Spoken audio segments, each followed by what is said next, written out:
This is a very frank and honest vlog and a little raw for us, but this is real. This is the real life of infertility.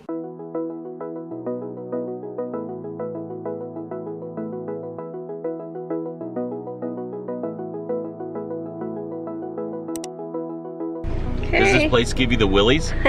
It's been long enough that I finally feel like I'm I'm excited. Are you gonna get your blood drawn? I probably will get my blood drawn today. Good morning, everybody. Do you remember this walk? Yeah, this walk looks familiar. Feels familiar. It's been a while.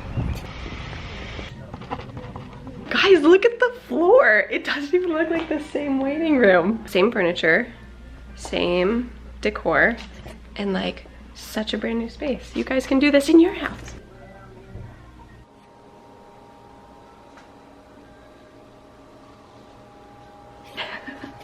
Today we are just coming in to see what is going on and kind of come up with a plan, whether there's a plan or whether there's not a plan. The infamous shot.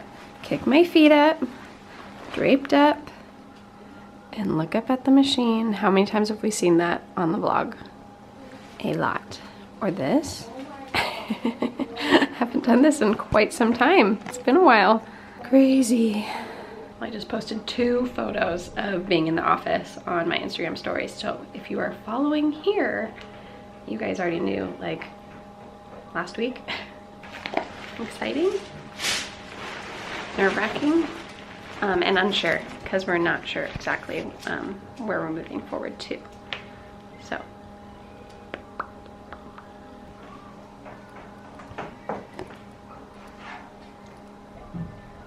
Nope, still waiting. Hi! You crazy lady! Oh my god! How are you? I have to find out from my friend who's a subscriber to tell me like what's going on. No, Dr. Hatch has the name. I'm not sure who. Okay. 1, 2, 3, 4, 5, 6, 7, 8, 9, 10, 11. 2, 3, 4, 5, 6, 7, 8. Oh. It's a good thing.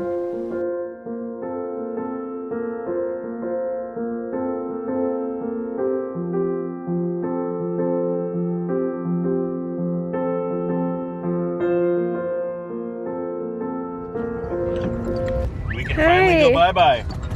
I am so sorry. It's okay. Mom, you can sit next to me. I can sit next to you, but you gotta go get in your car seat. Guess who's not excited about this? I love you. Get my jacket. Hey girls, I wanna hear nicer words. So I had 11 eggs on my right, and I had 8 on my left. And my left is the one that like only made 2 to 4 last time.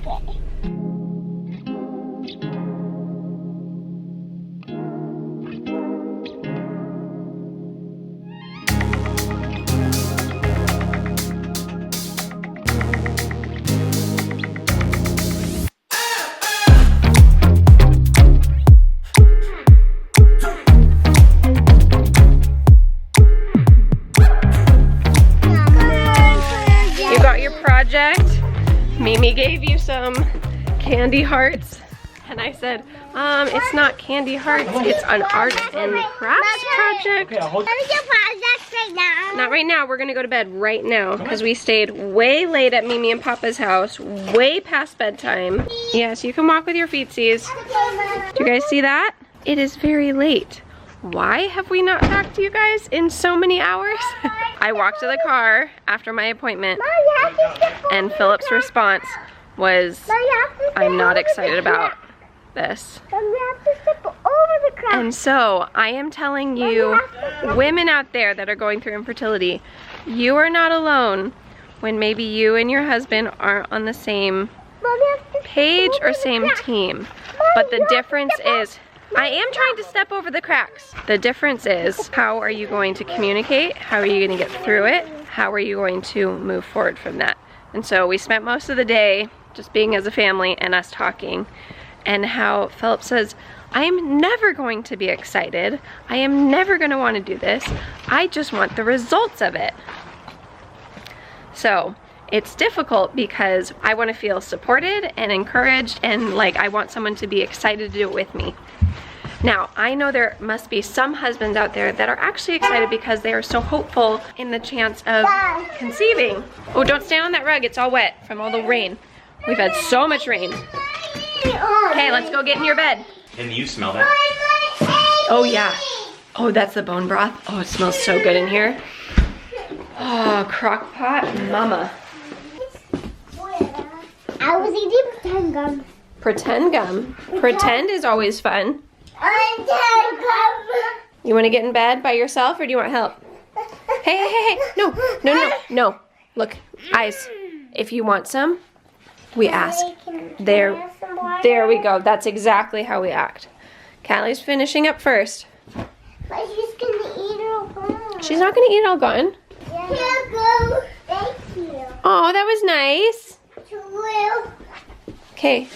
Whoa, good twirling. Okay, now it's time to go get in bed. Do you want mommy to put you in bed or are you gonna climb in bed? Your choice. My bed. Okay, you're gonna do it? Mama, put my stuff in there. Okay, you put your stuff in there. Bunny. Put them all in. Okay, Kinsley, what did mommy ask? Thank you. Mama, wrap me up. Wrap you up? Yeah. Okay. Lay down, everybody. But that, Mommy, I want some water. I may never come down to earth again. Can we sing that again? You want to sing it again? Yeah. In bed, check. We got eggs at the farmer's market, and we got 60 eggs to share with friends. 60. And one, they usually check them all, but Oh, baby. I can't even take it out now. It But had look already. how yellow that. Okay. I know. It's like the orangest, I yellowiest. know, Oh, it's yummy. a good egg. So anyways, I am just trying to tell you, infertility is hard, and the journey and the walk of everything you go through is not all pretty. It felt very fairy tale for me today. I felt very at peace. I was very excited. I had like a new refresh. I went into the appointment and I was just very on cloud 9. And if we can figure out just a couple of things, we could do a retrieval next month. So literally in like 27 days from now, we could be starting meds to do a retrieval. But it's something that Philip is like not excited about. What's hard is we just are so happy and content with our girls that we have. Genuinely, I'm fine with not doing anything. And that's, you know, like as the woman, like you're usually like, no baby fever, I need to do this. Are you both going to the potty? All right, fine. Thank you, Daddy. I think I'm just now starting to get a little bit of baby fever, but through this whole process, I haven't really had baby fever. It's more just, I know long term, we want a big family. We want to grow our family. We want siblings for the kids. And so we just have to go through that process. For us, adoption on the road, we would have to have a home base. We'd have to have a home study at a residence that doesn't move. So we'd either have to move in with Philip's parents and then go on vacations in our RV, but we would have to move in somewhere or move to another state, which we don't know anything about, and just start renting somewhere. So I would love to adopt. If someone literally was like, here is your child that you are going to raise for the next lifetime, I would say, heck yes. But for us right now, adoption doesn't look feasible. Are we gonna do it again? Yeah, at some point. But right now, infertility treatments seem to be what is fitting for us right now. So we've been on the vitamins, we've done the detox, we've been healthy eating. I cheated tonight, had 2 brownies. But I think we're in a place that we're ready to do IVF. But being on the same page in a marriage is hard and important. And I think what's different is we are actually on the same page. It's just a matter of I dream and I want Philip to say, I'm excited, let's do this. And I'm not getting that response. So my initial gut reaction was, all day today, we've been talking, arguing, discussing, not trying to convince each other, but trying to get on the same team. And when you're in a heated emotional state, sometimes petty arguments will petty arguments will come up over nothing, over other things, because you're actually deep down trying to express that you're hurt over other things. So I was hurt that I wanted Philip to be excited to do IVF, and he's like, I'm not excited. So I was just telling them that you aren't excited about IVF. No. And that kind of response, I'm telling, if any husbands are watching, is going to make your wife's stomach drop and feel alone and isolated and separated. This is a very frank and honest vlog and a little raw for us, but this is real. This is the real life of infertility. How raw can I be? How honest can I be? We can always cut anything that's too raw. I was gung-ho about IUI, and that didn't work. And then I was gung-ho about IVF, and that didn't work. It didn't work. It almost worked. It worked. It didn't work. And so feeling a bit defeated about the 5 retrievals we've already done that didn't work. We've done 1 retrieval. We've done 4 transfers. We've done 4 transfers.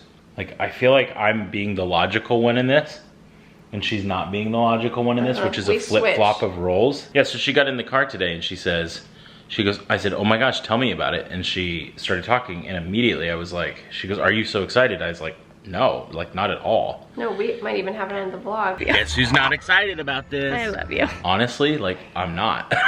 There's no way to sugarcoat it for me. Now, it's because the process is so arduous and the result has never been there. And I feel defeated about it, and I feel lost over it, and I feel mightily be a little bit of confusion, but mostly it's just like, it hasn't worked to this point. Well, it sort of worked, but then there's something wrong. So we've been getting really healthy, and I'm very proud of us, and hopefully that's going to be the thing. But it's hard to be confident when you've always heard no your whole life. As a husband who wants the desires of my wife's heart, wants her to be able to experience that. But for me, it's not even about needing to experience pregnancy. To be honest and frank, it's that adoption is just not really in the cards for us right now. No one really talks about infertility the way that we talk about infertility. Like, no one. We're so open and we're so honest, probably to a fault, and we're okay about that. Probably. But I would say there's a lot of privacy around these types of things because it's your body and it's privacy. People have a hard time being vulnerable, just being vulnerable, and then let alone bringing your body and bringing the shame piece of infertility into it. We're not shameful about it. We have no shame in it. We're normal and we're not normal all at the same time. And I'm proud of that. And I'm proud of the way that we've been able to document this whole entire journey of the last 3 years of infertility in our adoptions. I'm just not excited about it. Like, I don't know how to get there when it's always been defeat. There's a lot of battles that are not just infertility that might be in your life, and you might be going through some that you feel like you keep hearing no. Well, you hear no enough in your life, and you either become resilient to it, or you kind of get bogged down, and the no is what you expect. That glimmer of hope is what Alex holds on to. Well, and I think it's healthy to have hope through the process. I think it's healthy to have that glimmer of excitement and let's do this, and like, I feel like you're gonna get better results when you have that versus this is probably not gonna work. I don't think this is gonna work. Sure. And thank goodness I'm the one that has to go, my body has to go through it because my heart is there. Totally. I want to support her. I want to get excited. I'll be praying about that.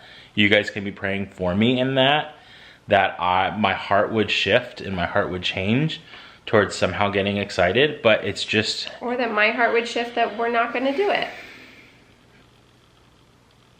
But it's most likely gonna happen. So and the reason I say that is because I know that the result is more beneficial than the difficulty of the journey. So the result is children. Children is something I want. Now, if the result was children and I don't want any more children, then of course, like, I'm gonna put a hard no. It's not the money, it's not the timing, it's just, it's everything. I don't wanna add the emotional strain to what we're already going through. I don't want to have Alex go through this whole thing again and it be no. And it's a protection thing too for me. It's like in the back of my mind, it could work. In the back of my mind, it could easily not work. And I just don't want to deal with it not working. I'm having a hard time with it, and I'm okay that I'm having a hard time with it. And no one's gonna guilt me into feeling any different than I feel right now. So it's how I feel. And no one's gonna make me feel guilty in the sense that this is something that I'm kind of excited about and I have peace about. And so. And it's okay in our marriage that like we're on opposite sides for a season, because I feel like, not going forward though, like we're not gonna go forward until we're on the same team. And I hope you guys wouldn't either. We're not gonna make any decisions until we are on the same team. Yep. And it has nothing to do with, I don't love her, I'm madly in love with you. I'm your best friend in the whole world, and you're my best friend in the whole world, and I love her to death. Well, thank you guys so much for watching today's vlog. A little bit of infertility journey, however it's gonna pan out, is coming up. Yes. So if you like today's video, if you like watching our infertility journey part of our vlog, give today's video a big thumbs up. And we will see you guys in our next video. Go let your love multiply. Bye guys. We love you. Good night. Oh, and I forgot to tell you guys the results. So for those of you who stuck around to the very end of today's vlog, give a big heart emoji in the comment section. But I wanted to tell you my results. I am looking really, really good, which is why I walked out of the appointment having so much peace and excitement. My right ovary had 11 eggs on it. My left had 8. And the left is where I had the endometriosis cyst surgery. So that ovary, last time we did a retrieval, was kind of still struggling from the surgery. So it looks like my body is like totally healed, totally covered from that endometriosis surgery from a couple years ago. And this is for every woman. Every woman has a bunch of eggs at the beginning of their cycle, but only like 1 or 2 is gonna mature through your cycle and only 1 will release. But with IVF, they make all of them grow, all of them release. So then I would have 11 and 8 this cycle, and so it looks like I'm in a really good spot. So they were really happy with how I was looking, and we got some lab work today, and I'll find out about that. And thank you guys so much for watching. Good night.